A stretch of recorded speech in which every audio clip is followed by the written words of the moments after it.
Hello guys, welcome to the Daily Dose by Finity. In today's complex financial markets, like any area of investment, mutual funds have their share of misunderstandings or myth among investors. Here, we present some common myths around mutual funds that investors should not believe in and why. Mutual fund investment requires a lot of money. Absolutely incorrect. To invest in a mutual fund, one can make use of the systematic investment plan (SIP) options as low as 100 rupees. Mutual fund investments are totally risk-free. No way.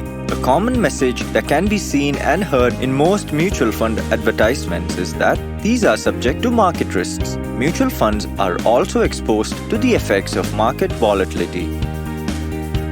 Only market experts must invest in mutual funds. Not completely true, but while investing in mutual funds, knowledge can act as an added advantage. Moreover, experienced fund managers who are more adept will be handling your money.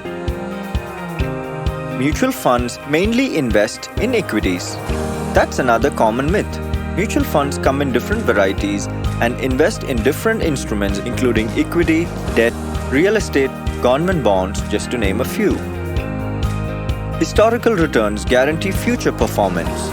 There are other factors like the time horizon, investment categories, market conditions that determine the return generated. So purely relying on the past performance before making an investment decision is not advisable.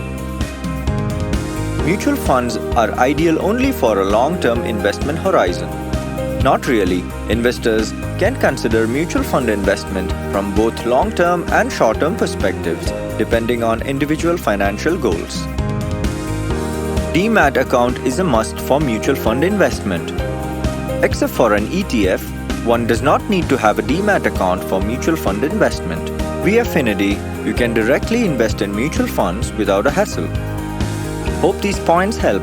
For more tips like these, follow our YouTube channel and Instagram page. Happy investing!